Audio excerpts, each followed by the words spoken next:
Thank you. Assalamu alaikum. Okay, sir. Alaikum. All right, cool guys. I think Mostafa as well.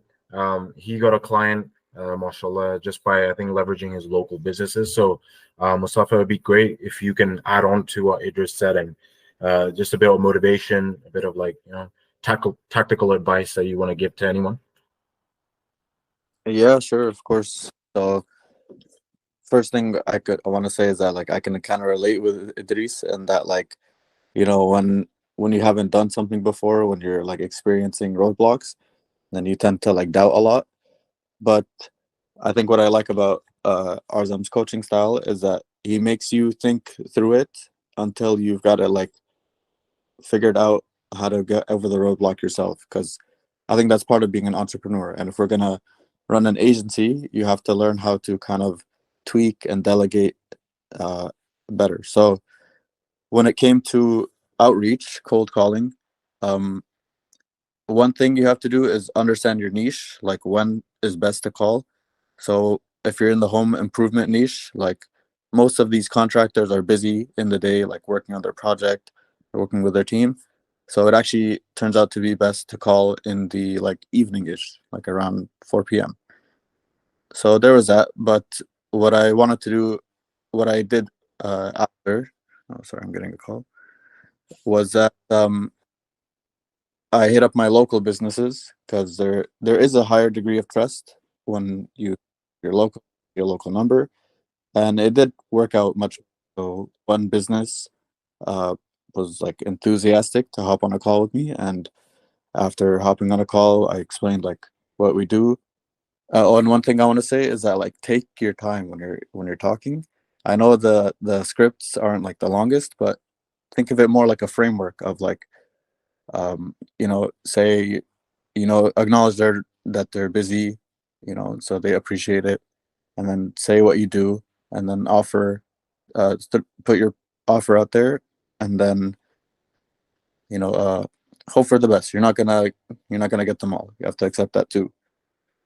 With cold calling, like it's almost like getting over the fear of rejection. You just got to keep doing it until you're like, on to the next.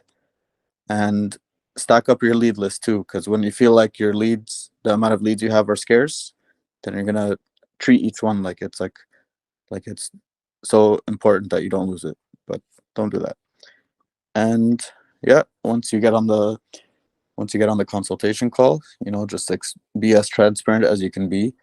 Obviously, still be confident and talk like you know what you're doing. Because honestly, you do know a lot. Don't sell yourself short. If you've been learning marketing and stuff for a while, then you honestly know more than the average person.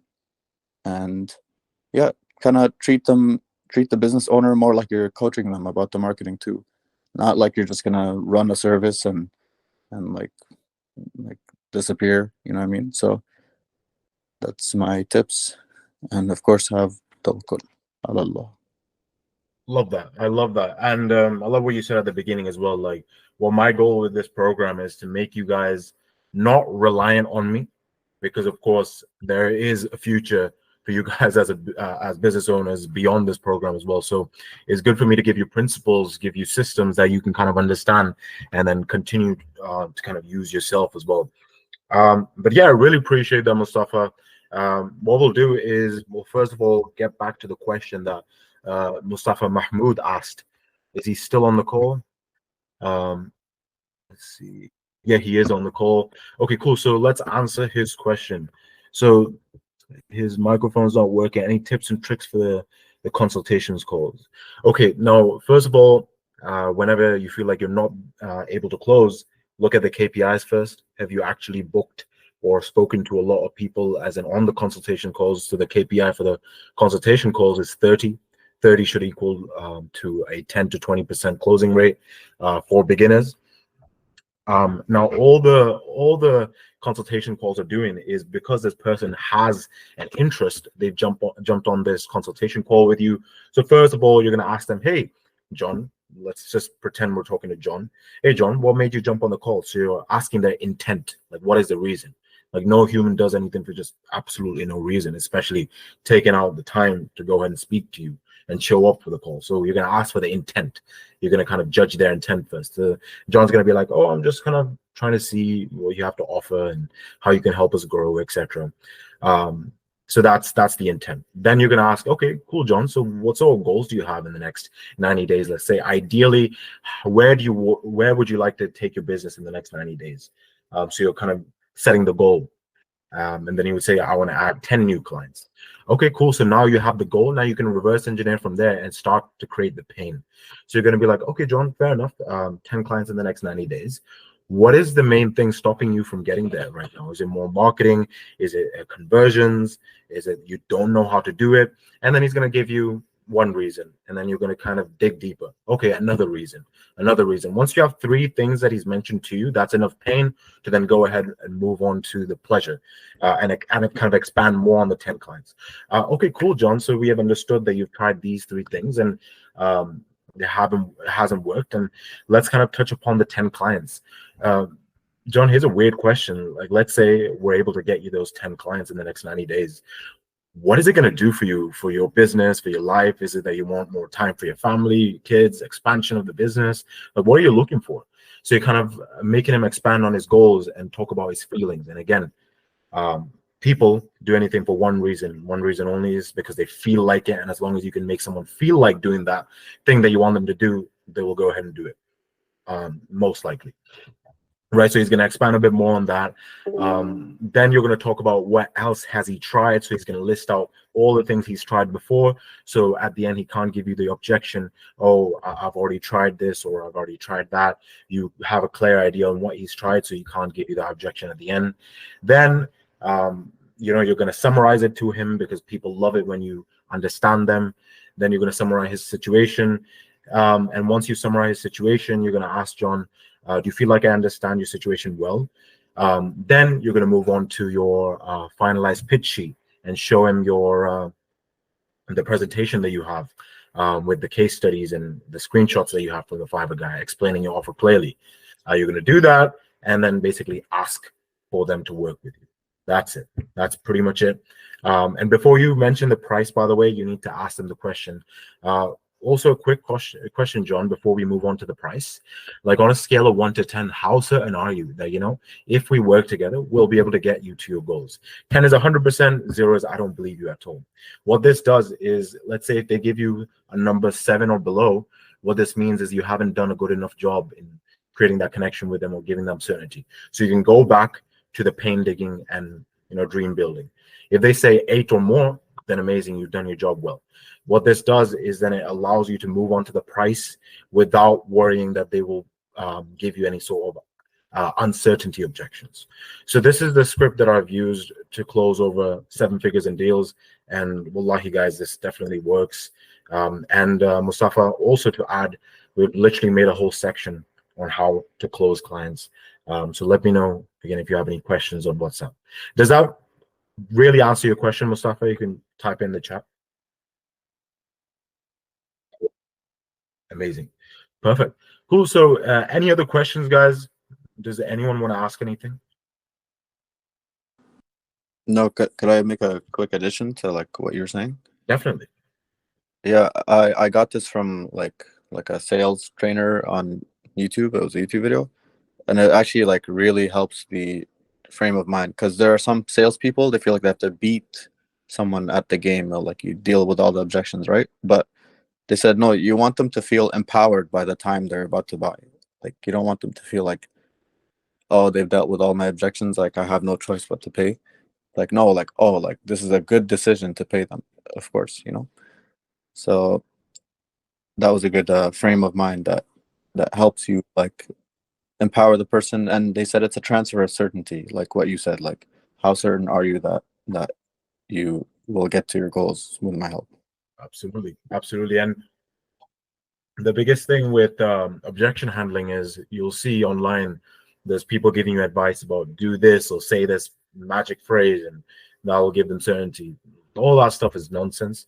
I've never used phrases. I've never used any specific things, because people are social creatures. You can tell if someone's being ingenuine or reading off a script. So all I do is when someone says, hey, I don't know, I need to think about it, First of all, I don't challenge that. I say, okay, fair enough, cool.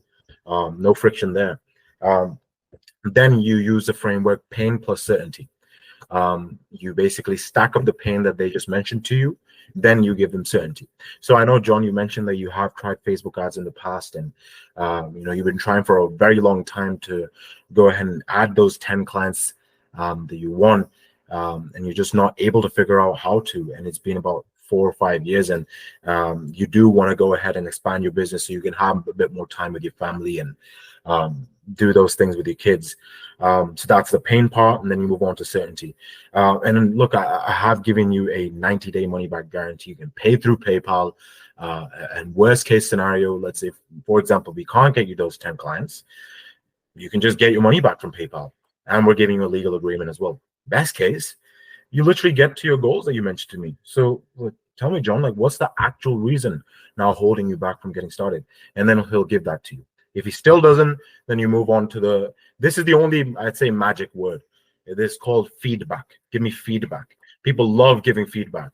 Okay, fair enough, John. Like, what's the actual reason? If you can give me feedback, what's actually stopping you, he'll tell you, and then you basically address that, solve that problem, and ask for the sale again. That's pretty much it.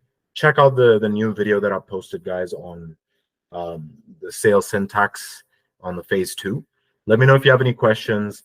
I'll be able to respond almost immediately on WhatsApp. Any other questions from anyone?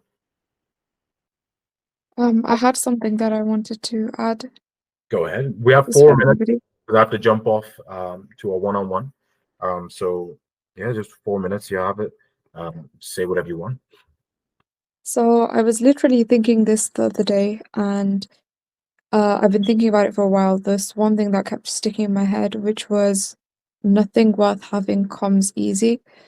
And if you really think about it, Allah subhanahu wa ta'ala has placed this program into each of our lives for a reason. And it's definitely something worth having. It's either because we're good people and we've done something deserving to get an opportunity like this, or it's either that we've got really good goals in mind that will benefit others by us doing this program. And because it's something that's worth having, it's never going to be easy. And that's why there's so many challenges at the beginning, and those challenges are there to challenge us on how we're going to get through them and for us to prove how big our goals mean to us. So, literally, when you want something that bad, you will do anything to get it, no matter if you've been stuck in a position for a very long time. Either way, one way or another, you will find a way to achieve your goal. And it all depends on how hungry you are, for example, to make that 7 to 10K per month. And if you're that driven and you're that desperate, you will find a way to do it no matter what emotions come in the way. So I used to be really anxious and really, really, I wouldn't say depressed, but I would just overthink so much because I would stay stagnant. And one thing that I would do every morning is watch that YouTube short of Jordan Belford about pick up the phone and start dialing. And I know it's going to sound so cringe, but I would literally make myself watch that every time before I'd start cold calling for the day.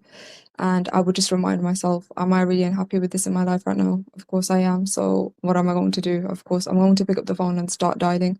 And I would have this power, like this fire inside of me that would go.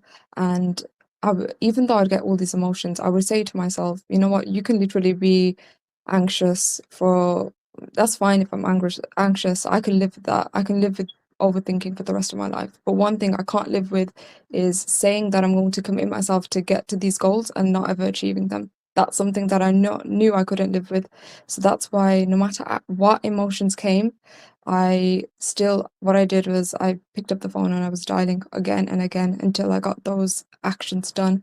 And that's the difference. Emotions and actions are the biggest difference in the game changer. And it's all about what actions you're going to take place, no matter what emotions you have, to show how hungry you are and how kind of almost desperate you are in a way to escape your situation and get into your goals. So yeah. I mean, Jazakallah for that, Samira. We really appreciate that. It's always amazing, you guys share your own thoughts uh, my vision and my dream was always to build a solid community of Muslims, and we motivate each other and all that stuff. By the way, I'm in no rush now because my one-on-one was with Idris, and he said he's going to be a bit longer in the car shop that he's in at the moment. So we can take a bit longer if you guys need it. Does anyone have any questions, or would you like me to speak on something?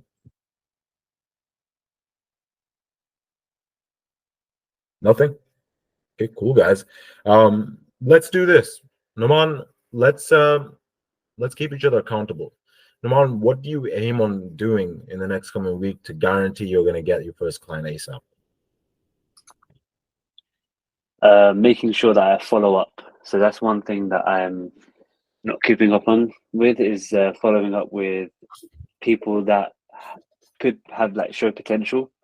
Yeah, They may say that, oh yeah, maybe call back another time, or maybe on Instagram they've seen the message, they've reacted well, but I followed up, but I haven't followed up again or soon enough.